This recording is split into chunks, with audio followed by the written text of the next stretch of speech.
কোনদিন বলি নাই আল্লাহ গো আল্লাহ, আমি মায়ের পেটে এই ছোট্ট জায়গার মধ্যে আমি তো থাকতে পারি না, আল্লাহ আমার অক্সিজেনের ব্যবস্থা করে দাও। এই কথা কোনদিন আমরা আল্লাহকে বলি নাই। আল্লাহ বড় দয়া করে, আল্লাহ বড় মায়া করে আমাদেরকে আগে থেকে অক্সিজেনের ব্যবস্থা করে দিল।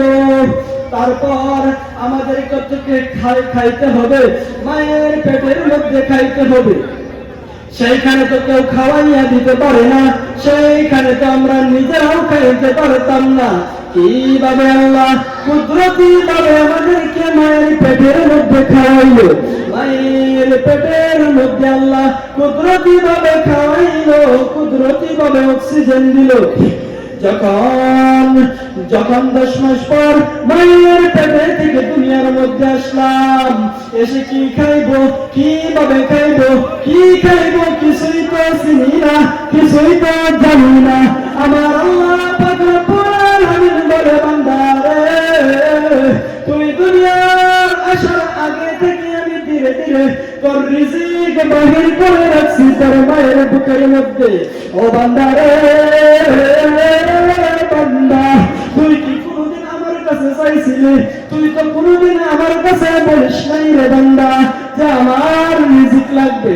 আল্লাহ নিজে থেকে কুদরতি ভাবে দয়া করে, মায়া করে, আল্লাহ কুদরতি ভাবে দয়া করে, মায়া করে আমরা দুনিয়ার মধ্যে আসার পর মায়ের বুকের মধ্যে আমাদের রিজিকের ব্যবস্থা করে দিয়েছে। এখন মায়ের বুকের মধ্যে যে রিজিক আছে, মায়ের বুকের মধ্যে যে আমাদের রিজিক আছে, আমরা তো ছোট্ট মানুষ ছিলাম, আমরা তো ছোট্ট বাচ্চা ছিলাম, বুঝতাম না, জানতাম না যে মায়ের বুকের মধ্যে আমার রিজিক, ওখান থেকে আমি খাইবো। কিন্তু না না না, আমরা জানতাম না আল্লাহ কেমন করে একটি কুদরতি শান্তি দিয়ে দিল, আমরা কুদরতি ভাবে ব্যবস্থা করে দিল। আমরা অটোমেটিক বুঝে গেলাম ওইখানে রিজিক আছে, এই জন্যই মুখ শুধু সেইখানেই দিয়েছে। আমরা সেইখান থেকে দুধ খেয়ে 1.5 বছর 2 বছর যখন হয়ে গেল, ও বান্দা খেয়াল করে শুনো, আল্লাহ কি কি কত নিয়ম দিয়ে আমাদেরকে দুনিয়ার মধ্যে আনলো। ও বন্ধু, সেখান থেকে দুধ খেয়ে খেয়ে আমাদের বয়স যখন 2 বছর হয়ে যায়, 2 বছর যখন হয়ে যায়, 1.5 বছর যখন হয়ে যায়, আমার আল্লাহর কাছে কোনদিন বলি নাই রে বান্দা, আল্লাহর কাছে কোনদিন বলি নাই আল্লাহ গো আল্লাহ, আল্লাহর কাছে কোনদিন আবদার করি নাই, আল্লাহর কাছে কোনদিন দরখাস্ত দেই নাই আল্লাহ গো আল্লাহ। আল্লাহ এখন তো আমার বয়স 2 বছর হয়ে গেছে, আল্লাহ এখন তো আমি হাড্ডি খাইবো, গোশত খাইবো, তোমার নিয়ামত শক্ত ফল খাইবো, তোমার দুনিয়াতে কত হাজারো নিয়ামত রেখেছ আল্লাহ, সেই নিয়ামত গুলো তো আমাকে খেতে হবে আল্লাহ। ও আল্লাহ, এই নিয়ামত গুলো যদি আমি খাইতে চাই, আমি ছোট্ট মানুষ, আমার মধ্যে তো কোনো দাঁত নাই, আমার তো কোনো দাঁত নাই, এমন কথা কি আল্লাহর কাছে বলছিনি? কোনদিন আল্লাহর কাছে বলে নাই আল্লাহ আমি তো হাড্ডি খাইতে পারবো না, আমি তো গোশত খাইতে পারবো না, আমি তো শক্ত ফল খাইতে পারবো না। আল্লাহ নিজে থেকে দয়া করে, আল্লাহ বড্ড মায়া করে, আল্লাহ দয়া করে, মায়া করে, আল্লাহ আমাদের দাঁতের ব্যবস্থা করে দিল। সুবহানাল্লাহ, আল্লাহ আমাদের দাঁতের ব্যবস্থা করে দিল যেন আমরা আল্লাহর দুনিয়ার নিয়ামত গোশত হাড্ডি বরং দামি দামে শক্ত ফলগুলো খেতে পারি। আর অনেক নিয়ামত আল্লাহ দুনিয়ার মধ্যে রেখেছে, সেইগুলো যেন খেতে পারি। এই মুহূর্তে আল্লাহ এক ফোঁটা নাপাক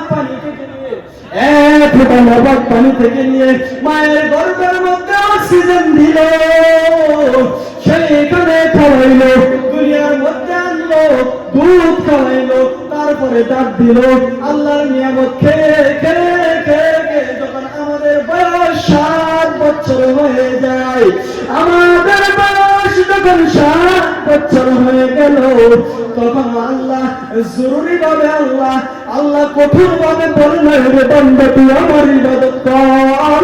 আল্লাহ বলল, ও বান্দা রে বান্দা, তোরে আমি এক ফোঁটা নাপাক পানি থেকে নিয়ে, একটা সময় তোরে কেউ চিনত না, তোরে কেউ জানতো না, তোর নাম কি কেউ জানতো না, তোর বাড়ি কোথায় কেউ জানতো না, তুমি কোন স্কুলের মাস্টার সেটাও কেউ জানতো না, তোমার কোনো অস্তিত্ব ছিল না, তোমার নাম ছিল না, তোমার কোনো গ্রাম ছিল না, তোমার কোনো বাড়ি ছিল না, তোমার কোনো কাজ ছিল না, তোমার কোনো কর্ম ছিল না। আমি আল্লাহ বড় দয়া করে, আমি আল্লাহ বড় মায়া করে এক ফোঁটা নাপাক পানি থেকে তোর মায়ের পেটের মধ্যে খাওয়াইলাম, মায়ের পেটের মধ্যে কুদরতি ভাবে অক্সিজেন দিলাম, তারপর তোর দুনিয়ার মধ্যে আনলাম, তারপরে তোর দুধ খাওয়াইয়া শিয়ান করলাম, বড় করলাম, তারপর তোর যখন দাঁতের প্রয়োজন হলো, হাড্ডি খাওয়ার জন্য, মাংস খাওয়ার জন্য, তখন তোর দাঁত দিয়ে দিলাম। ও বান্দা, যখন 5 বছর 7 বছর 8 বছর 9 বছর হয়ে যায়, আল্লাহ বলল, রে বান্দা তুমি ইবাদতের আদত করো, নামাজ পড়া করো, নামাজ শিখে নাও।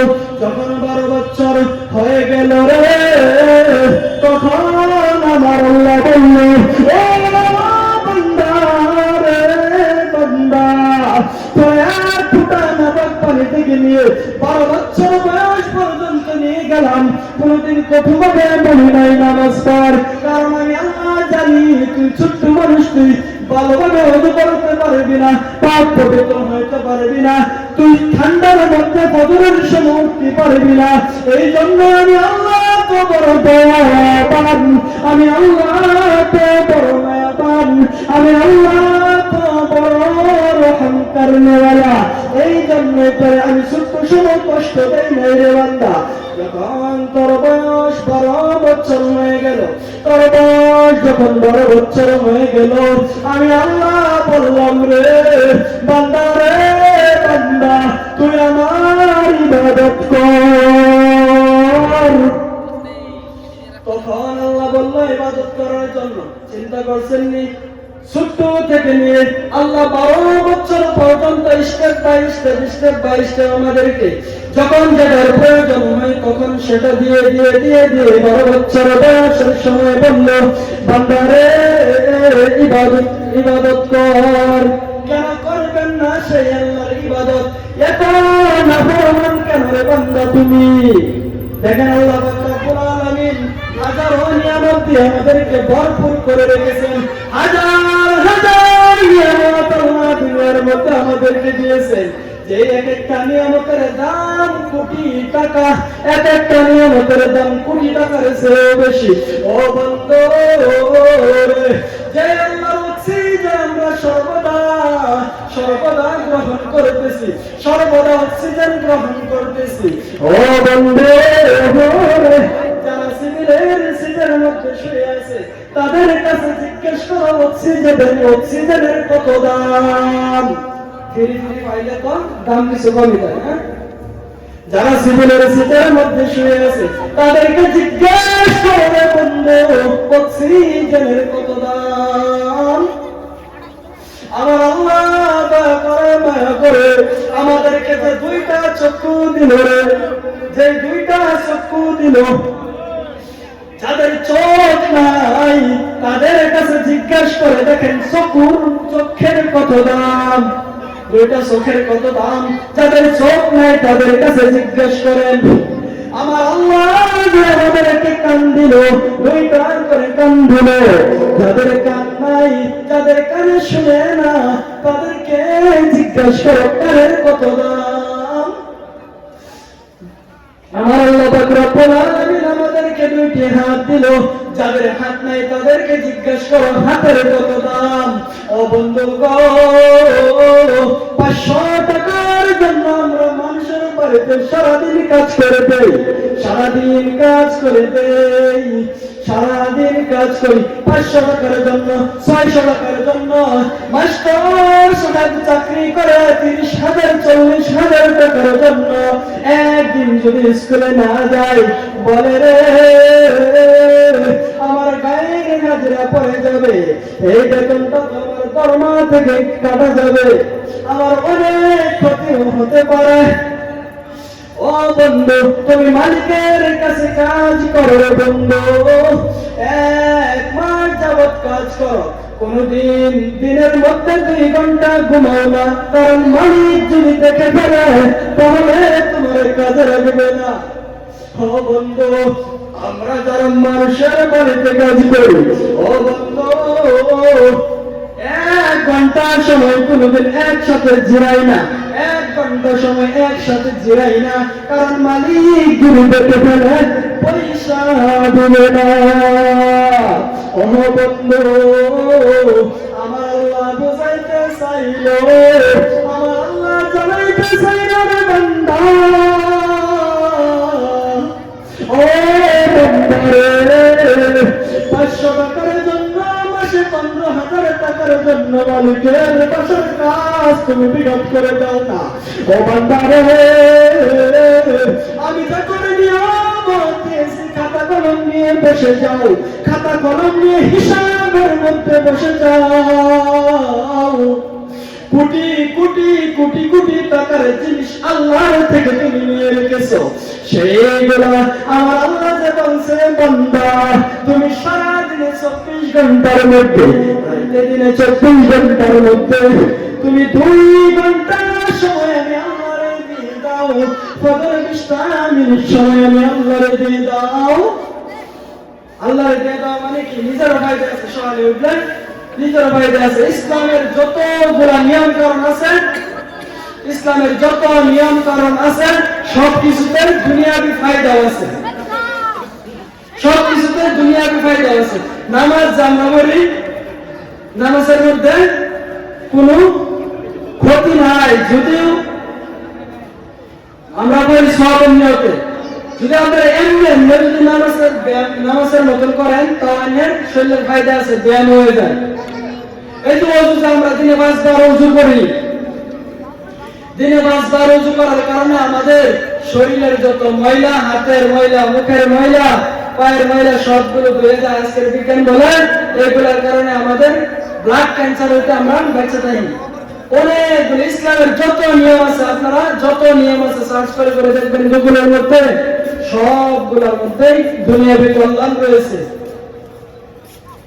তাই আল্লাহ পাক রব্বুল আলামিন বলতেছে, বান্দা রে ফজরের মধ্যে 20 মিনিট সময় আমারে দিয়ে দে। আপনারা সবাই আবেন ভালো দেয়া দেখতেছেন, সর্দি লাগে যাবো তো, এর কত সুন্দর খারাপ হইছে না, ওষুধ মধ্যে খারাপ হইছে, হ্যাঁ সর্দি লাগে যাবো আর আবেন ভালো লাগবে, সর্দি লাগবে না ওষুধ মধ্যে রাখবেন। লা ইলাহা ইল্লাল্লাহ, সবাই একটু জিকির করে জোরে জোরে, লা ইলাহা ইল্লাল্লাহ, লা ইলাহা ইল্লাল্লাহ। আসমানের মালিক জয় আল্লাহ, জমিনের মালিক জয় আল্লাহ, বলো লা ইলাহা ইল্লাল্লাহ, লা ইলাহা ইল্লাল্লাহ, লা ইলাহা ইল্লাল্লাহ। আসমানের মালিক জয় আল্লাহ, জমিনের মালিক জয় আল্লাহ, বলো লা ইলাহা ইল্লাল্লাহ, লা ইলাহা ইল্লাল্লাহ। আল্লাহর জিকির করবে যারা, আল্লাহর জিকির করবে যারা, আল্লাহর কাছে প্রিয় তারা, আল্লাহর কাছে প্রিয় যারা, জান্নাতে প্রবেশ করবে তারা। লা ইলাহা ইল্লাল্লাহ লা ইলাহা ইল্লাল্লাহ। আল্লাহ পাক রব্বুল আলামিন বলে বান্দারে, ও বান্দা ফজরের নামাজে 20 মিনিট সময় আমি আল্লাহরে দিয়ে দে, এতে তোর ফায়দা হবে, আমি আল্লাহর হুকুমটা আদায় হয়ে যাবে। ও বন্ধু ফজর দিলাম 20, আল্লাহ বলে ও বান্দা রে ফজরের নামাজ পড়ে বেরিয়ে যা, তোকে আমি নিষেধ করবো না, তোর তো বিবি বাচ্চা রয়েছে, মা বাবা রয়েছে, পরিবার রয়েছে, যা তুই লেগে যা দুনিয়ার মধ্যে কাজে কর্মের মধ্যে লেগে যা, যা তুই জমিতে লেগে যা, ফসল ফলানো শুরু করে দে, যা যা যা ব্যবসার কাজে সময় দিয়ে দে, ব্যবসাতে লেগে যা, কিন্তু সাবধান হারাম কাজ করবি না রে বান্দা। টেন্ডার বাজিতে লাগবি না, চাঁদাবাজির মধ্যে লাগবি না, সুদ ঘুষ এগুলোর মধ্যে যাবি না রে বান্দা। ও বান্দা গাঞ্জা মদ এইগুলো বিক্রি করবি না, এইগুলো খাইবি না, খারাপ কাজের মধ্যে যাস না রে বান্দা। আমি যেই কাজগুলো তোর জন্য বের রেখেছি সেই কাজগুলোর মধ্যে লেগে যা। আবার যখন দুপুর হয়ে যাবে রে বান্দা, আবার যখন দুপুর হয়ে যাবে তুই 1 ঘন্টা ছুটি নিয়ে নে, 1 ঘন্টার মধ্যে গোসল করে জোহরের নামাজটি পড়ে সামান্য বিশ্রাম নিয়ে দুপুরের খাবারটাকে আবার তুই লেগে যা ব্যবসার কাজে, আবার তুই জমিনের মধ্যে লেগে যা। আমি বারণ করবো না, আমি নিষেধ করবো না রে বান্দা, যা লেগে যা। আবার যখন আসরের নামাজের টাইম হয়ে যাবে, ও বান্দা 20টা মিনিট সময়, 20-15টা মিনিট সময় আমি আল্লাহরে ওযু করে মসজিদের মধ্যে এসে অথবা নিজের কর্মস্থলের মধ্যেই তুই আমি আল্লাহকে সিজদা করে আমি আল্লাহর ফরজ নামাজ, আমি আল্লাহর হুকুম ফরজ নামাজ আদায় করে আমি আল্লাহরে 15টা মিনিট সময় দিয়ে দে। ও বান্দা রে বান্দা, আবার যখন মাগরিবের টাইম হবে রে, মাগরিবের সময় আমি আল্লাহরে তুই 10-15 মিনিট সময় দিয়ে দে, আমি আল্লাহরে তুই 10-15 মিনিট সময় দিয়ে দে। আমি তোর কাছে 24 ঘন্টার 22 ঘন্টা চাই নাই রে, আমি 24 ঘন্টার 2 ঘন্টা চেয়েছি, আমি 24 ঘন্টার 22 ঘন্টা আমি তোর কাছে চাইলাম না, আমি তোর কাছে 24 ঘন্টার 2টা ঘন্টা চেয়েছি।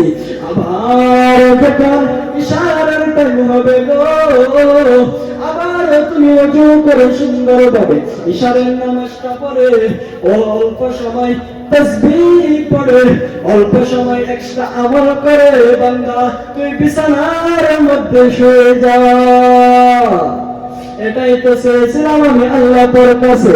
আবার যখন ফজর হবে রে বান্দা, তখন তুই আমার সময় দেশ, এই সারা রাতে তুই যদি আমল করবি তো সব পাবি, যদি না করস তোরে আমি জোর জবরদস্তি করবো না রে বান্দা।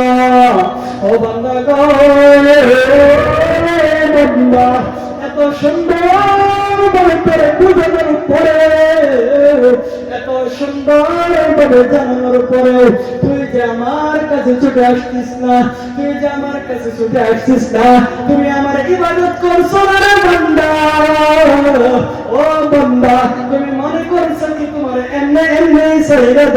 না না না, তোমার আমি এমনি ছেড়ে না রে বান্দা। ও বান্দা, আল্লাহ পাক রব্বুল আলামিন বলে বান্দা রে, আমার নাম যেমন রহমান, আমার নাম যেমন রহিম, আমার নাম যেমন কুদ্দুস, তেমনি ভাবে আমার একটা নাম আছে গো, সেই নামটি হলো কাহ্হার। ও বান্দা, আমার যেমন মহব্বত, যেমন মায়া, তেমনি আমি কঠোর। তোমরা কি মনে করছো এত নিয়ামত খাইবা আর এত সুন্দর করে আমি বুঝাইলাম, এত সুন্দর ভাবে তোমাদেরকে থাকতে দিলাম, তোমরা আমার কাজ করবে না? নাফরমানি করবা, টেন্ডারবাজি, চাঁদাবাজি, ধোঁকাবাজি, ঘুষ, সুদ, এইগুলো নিয়ে ব্যস্ত থাকবা, আর আমি এমনি এমনি ছেড়ে দিব। আল্লাহ বলে না না না না, আমি তোমাদেরকে এমনি এমনি ছেড়ে না। কোরআনের মধ্যে বলে দিয়েছি, কুল্লু নাফসিন যায়িকাতুল মাউত। ও বান্দারে, তোমাদেরকে এমনি এমনি ছেড়ে না রে বান্দা, তোমাদের জন্য আমি রেখে দিয়েছি মৌত। সেটা তো আমরা সবাই বিশ্বাস করি। কাফিররাও বিশ্বাস করে মরতে হবে, বেদিনরাও বিশ্বাস করে মরতে হবে, জালিমরাও বিশ্বাস করে মরতে হবে। সকল ধরনের যত ধরনের মানুষ রয়েছে সবাই কিন্তু বিশ্বাস করে মরতে হবে, আমরাও বিশ্বাস করে মরতে হবে। কিন্তু বন্ধুরা, মৌত হলো সবথেকে সত্যি জিনিস, হলো মৌত, মরতে হবে সেটা সবাই জানি। কিন্তু প্রবলেমটা কোথায়, সমস্যাটা কোথায় আমরা জানি না, কে কোথায় কখন মরবো। ঠিক না ঠিক? আমরা যদি জানতাম যে 2027 সালের 30 তারিখে, জানুয়ারি মাসের 30 তারিখে মরে যায়, তাহলে আমরা 2027 সালের 1 জানুয়ারি থেকে আমল করা শুরু করে দিলাম। ঠিক না? সারাদিন বদমাইশি করি না, যে মরার 1 মাস আগে থেকে আল্লাহ হলে, হ্যাঁ, নামাজ রোজা যা আছে সারাদিন তসবিহ আমরা হলে। কিন্তু না না না বান্দারে, এই তারিখটা আল্লাহ তোদের কাছ থেকে গোপন রেখেছি। তোরা আমার চেয়ে বেশি সওয়াব না, আমি আল্লাহ তোদেরকে বানাইছি, তোরা আমি আল্লাহরে বানাস নাই। আল্লাহ আমরা বানাইছি না, আল্লাহ আমাদেরকে বানাইছে। তাই আমাদের থেকে অনেক অনেক বেশি চালাক আল্লাহ। আল্লাহ বলে, বান্দারে, সেই তারিখটা আমি তোদেরকে বলি নাই, কখন মরবি, কোথায় মরবি, কত মাসের কত তারিখে মরবি, কয় সনে মরবি, সেটা আমি তোদের কাছ থেকে গোপন রেখেছি। না হয়তো মরার 1 মাস আগে, 15 দিন আগে আমি আল্লাহর কাছে কান্না করে যদি মাপ চেয়ে ফেলোস, আমি আল্লাহ তো বড় দয়াবান, আমি আল্লাহ তো বড় মায়াবান, তোদেরকে তো মাফ করে দেব। এই জন্য আমি মৌতের তারিখ গোপন রেখেছি। ও বান্দারে, ও বান্দা, আমাদের সবাইকে এই দুনিয়া ছেড়ে চলে যেতে হবে, কেউ থাকতে পারবো না। হাসরের দিন আমাদেরকে দোয়াও দিতে হবে, সেই জায়গার মধ্যে হিসাব দিতে হবে, কে কতটুকু করলা, কে কতটুকু আমল নিয়ে কবরের মধ্যে চলে গেল। ঠিক না ঠিক? সেই জায়গার মধ্যে জিজ্ঞেস করে দেবা, ও কলমদ্দি, তুমি কয় কোটি টাকার মালিক ছিলা? ও জামিরুদ্দি, তুমি কয় হাজার টাকার মালিক ছিলা? সেগুলো জিজ্ঞাসা করবে না, জিজ্ঞাসা করবে বান্দা, বান্দা তোমার আমল কতটুকু, তোমার সময়টা তুমি কি কাজে ব্যয় করেছিল? ওরা বড় টাকা কামাই করে কি হবে? ওরা হারাম টাকা কামাই করে কি লাভ আছে? যদি আমরা হার হিসাব হতো না, হ্যাঁ, হারাম হারাম না মানিয়া কত টাকা করছে কামাই, এত টাকা রাখবে কোথায়, কখনের তো পকেট নাই। হারাম না মানিয়া কত টাকা করছে কামাই, এত টাকা রাখবা কোথায়, কখনের তো পকেট নাই। ও বান্দারে, তোদেরকে আমি পাঠাইছি শুধুমাত্র বাজার করার জন্য। চিন্তা করেন, কোটি কোটি বছরের দুনিয়া, 50 বছর বাঁচা, 60 বছর বাঁচা, এটা তো সামান্য বাজার দেওয়ার মতনই না। 60 বছরের জিন্দগির মধ্যে আমরা 1 ঘন্টা বাজারও যাই, 60 বছরের জিন্দগির আমরা 1 ঘন্টা লেগে বাজারও যাই। যেরকম বাজারে যাওয়া এই হাজার হাজার কোটি বছরের দুনিয়ার মধ্যে 60 বছরের লেগে আমরা একটা বাজারের মতনই না। বাজারের মধ্যে আমাদেরকে পাঠাইছে যে কে কতটুকু আমল করতে পারো দেখা যাবে। এখানে আমাদের হওয়ার কথা ছিল আমলের কম্পিটিশন, এই দুনিয়ার মধ্যে হওয়ার কথা ছিল আমাদের কম্পিটিশন, কে কতটুকু আমল করতে পারে, কে কতটুকু নিয়ে যেতে পারে, তা না আমরা ভিন্ন করে ফেলেছি। আমাদের কম্পিটিশন হয়ে গেছে টাকার, আমাদের কম্পিটিশন হয়ে গেছে বাড়ির, আমাদের কম্পিটিশন হয়ে গেছে গাড়ির, আমাদের কম্পিটিশন হয়ে গেছে নারীর। ও বন্ধুরা, এইগুলো কোনটাই আল্লাহ জিজ্ঞেস করবে না।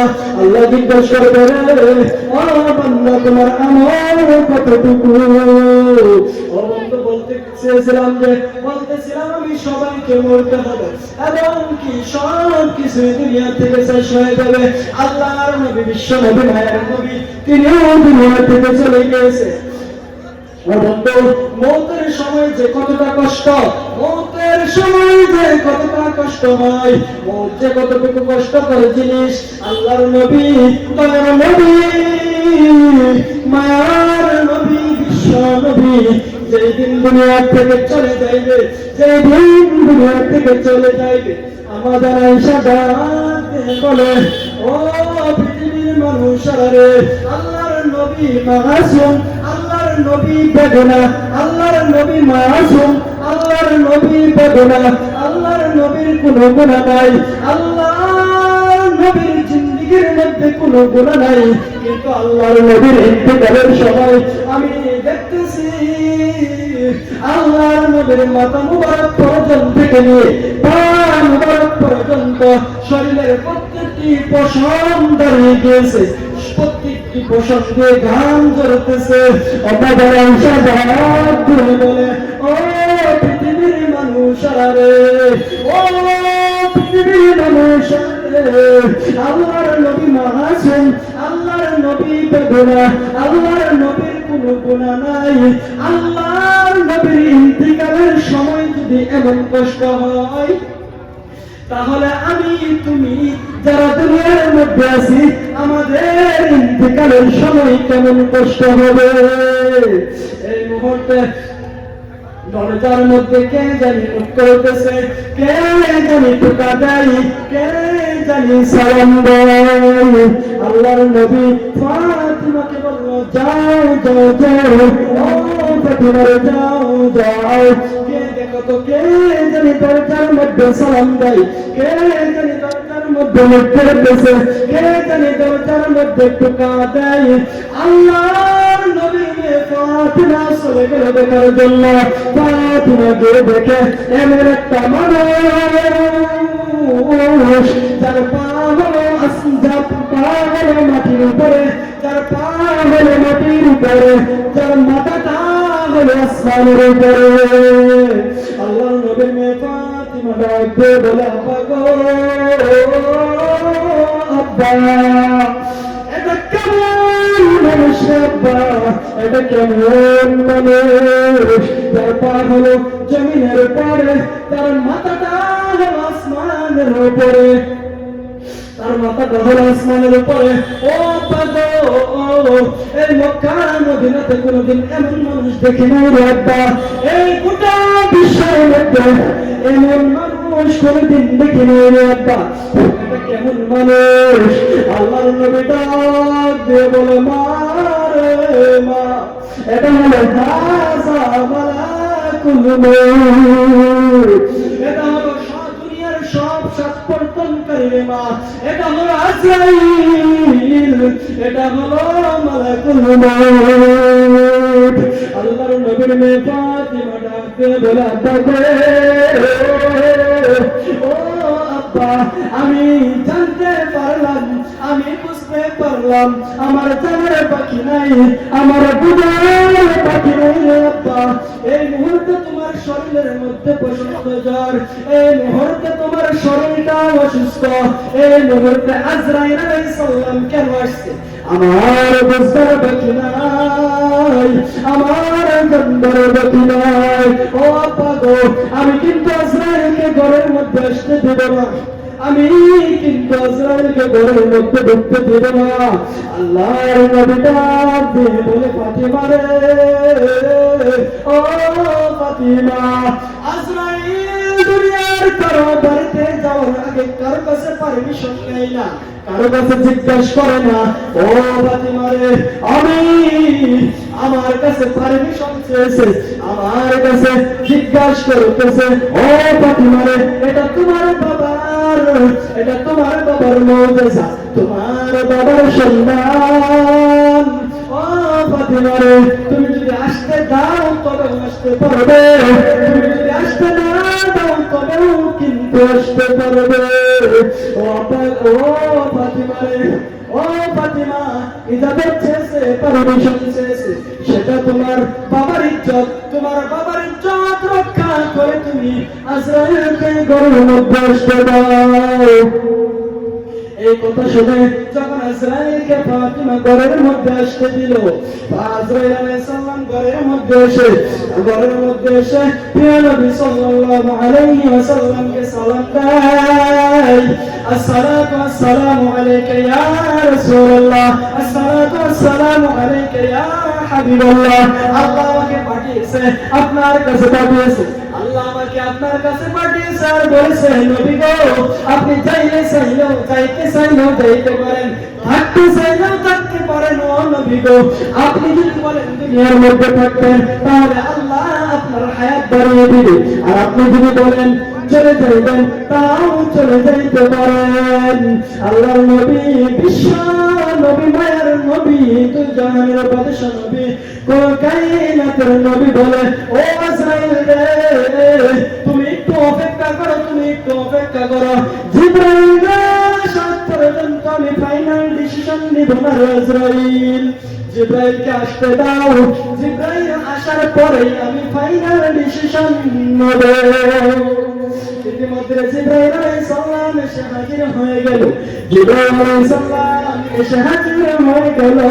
জিবরাইল আলাইহিস সালাম বলতেছে, ও নবী গো, আপনি মনে হয় আমার অপেক্ষায় ছিলেন গো নবী, আপনি মনে হয় আমার অপেক্ষায় ছিলেন। আল্লাহর নবী বলে, ও জিবরাইল, ও জিবরাইল, আজরাইল এসেছে আমাকে নেওয়ার জন্য, আর বলতেছে আমি নাকি যাইতে চাইলেও যাইতে পারি, থাকতে চাইলেও থাকতে পারি। ও জিবরাইল, তুমি কোনটা পছন্দ করো? জিবরাইল আলাইহিস সালাম বলেন, নবী গো, ইন্নাকা মাইয়িতুন ওয়া ইন্নাহুম মাইয়িতুন। ও নবী গো, সবাইকে যেতে হবে, আমাকেও যেতে হবে, আপনাকেও যেতে হবে, দুনিয়ার সবকিছুতেই যেতে হবে গো নবী। ও নবী গো, মানুষগুলোকেও যেতে হবে, জিনগুলোকেও যেতে হবে, পশু পাখিগুলোকেও যেতে হবে। ও নবী গো, এমনকি আজরাইল আলাইহিস সালামকেও মরতে হবে। সবকিছু মরণ হইব, আজরাইল আলাইহিস সালামের মরণ হইব, সবকিছু ধ্বংস হয়ে যাবে। তখন আল্লাহ রব্বুল আলামিন আজরাইলকে ডাক দিল, আজরাইল, ও আজরাইল, এখন আর কে কে দুনিয়ার মধ্যে বাকি আছে? জিবরাইল আলাইহিস সালাম, আজরাইল আলাইহিস সালাম বলবে, আল্লাহ গো, ও দয়ার আল্লাহ, তোমার হুকুমে পশু পাখিগুলোকে শেষ করে দিলাম, জিনগুলোকে শেষ করে দিলাম, মানুষগুলোকে শেষ করে দিলাম। ও আল্লাহ গো, ও আল্লাহ, এখন শুধু আমি এবং আমার তিনজন খলিক বাকি আছে রে আল্লাহ। আল্লাহ জিবরাইল, ইসমাঈল আলাইহিস সালাম, মিকাঈল আলাইহিস সালাম, জিবরাইল আলাইহিস সালাম এবং আমি আজরাইল, চারজন বাকি আছি। আল্লাহ বলবে, আজরাইল, মিকাঈলকে শেষ করে দাও। আজরাইল আলাইহিস সালাম মিকাঈলকে শেষ করে দিবে। মিকাঈলকে যখন শেষ করে দিবে তখন আল্লাহ পাক রব্বুল আলামিন ডাক দিয়ে বলবে, ও আজরাইল আর কে কে বাকি আছে আল্লাহ কিন্তু জানতেছে তবেও জিজ্ঞাসা করতেছে ও আজরাইল কে কে বাকি আছে আজরাইল সালাম বলবে আল্লাহ গো মিকাইল তো শেষ করে দিলাম এখন আমি বাকি আছি এবং জিব্রাইল বাকি আছে এবং ইসরাফিল বাকি আছে আল্লাহ বলবে ও আজরাইল জিব্রাইল কেউ শেষ করে দাও জিব্রাইল কেউ শেষ করে দিবে আল্লাহ বলে ইসরাফিল কেউ শেষ করে দাও ইসরাফিল কেউ শেষ করে দেবে আল্লাহ বলে আমি জেনে বুঝে ডাক বলবে ও আজরাইল এই দুনিয়ার মধ্যে আর কে কে বাকি আছে আজরাইল আলাইহিস সালাম ডাক দিয়ে বলবে আল্লাহ গো আল্লাহ ও দয়ার আল্লাহ ও মায়ার আল্লাহ এই দুনিয়ার মধ্যে শুধু আমি আর তুমি আছি আল্লাহ পাক রব্বুল আলামিন ডাক দিয়ে বলবে ও আজরাইল তুমি শেষ হয়ে যাও আজরাইল আলাইহিস সালাম কান্না শুরু করে দিবে আল্লাহকে বলবে আল্লাহ গো আমি যদি জানতাম আমাকে মরতে হবে তাহলে সে আজরাইলের দায়িত্বটা আমি নিতাম না আজরাইল আলাইহিস সালাম কান্না করে করে জাহান্নাম আর জান্নাতের মাঝখানে গিয়ে এমন জোরে একটি চিৎকার দিবে গো এমন জোরে একটি চিৎকার দিবে গো সেই চিৎকার যদি মানুষেরা শুনতো দুনিয়া কিয়ামত হওয়ার জন্য ইসরাফিলের আলাদা করে ফুঁক দেওয়া লাগতো না সেই চিৎকার শুনে মানুষগুলো মরে যাইতো আজরাইল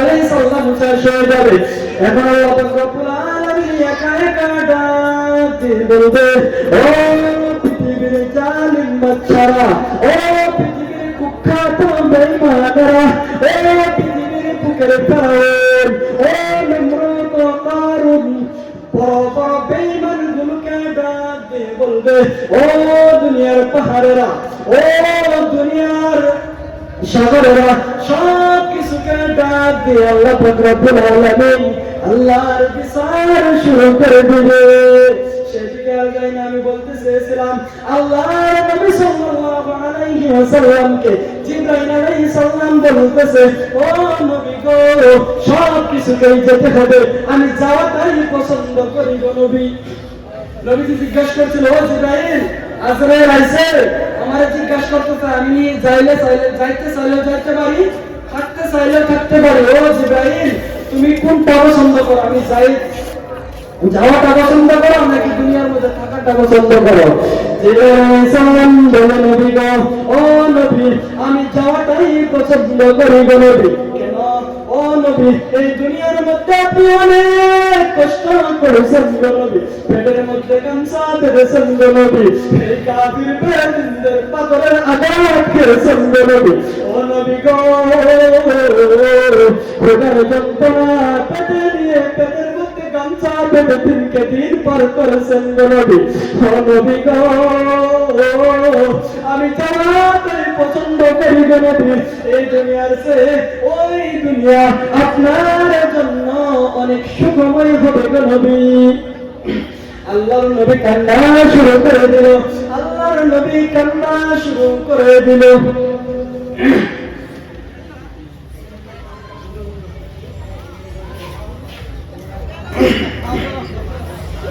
আল্লাহর নবী কান্না শুরু করে দিল জিবরাইল আলাইহিস সালাম বলতেছে ও নবী গো আপনি কেন কাঁদেন গো নবী ও নবী আপনি কেন কাঁদেন আপনি মনে হয় ফাতিমার জন্য কাঁদেন গো নবী ফাতিমার জন্য আপনাকে কাঁদতে হবে না ফাতিমা তো সাইয়্যিদাতুল নিসাইল জান্নাহ ও নবী গো ফাতিমার জন্য আপনাকে কাঁদতে হবে না ফাতিমাকে তার আগেই জান্নাতের সুসংবাদ দিয়ে দিয়েছেন গো নবী আপনাকে ফাতিমার জন্য কাঁদতে হবে না নবী ডাকতে বলে জিবরাইল আমি ফাতিমার জন্য কাঁদবো না জিবরাইল আলাইহিস সালাম ডাকতে বলে নবী গো ও নবী গো আপনি মনে হয় না হাসান হুসেনের জন্য কাঁদতেন গো নবী নবীজি ডাক দিয়ে বলে না না না না না না না আমি হাসান হুসেনের জন্য কাঁদবো না রে জিবরাইল আমি হাসান হুসাইনের জন্য কাঁদবি না ও নবী গো হাসান হুসেনকে তো আল্লাহ আগে জান্নাতের সুসংবাদ দিয়ে দিয়েছেন ইব্রাহিম আলাইহিস সালাম ডাক দিয়ে বলেন নবী গো আপনি কেন কাঁদেন গো নবী আপনি তাহলে কেন কাঁদেন গো নবী আপনি কেন কাঁদেন গো নবী নবীজি ডাক দিয়ে বলে জিবরাইল আমি কান্দি আমি গুনাহগার উম্মতের জন্য সুবহানাল্লাহ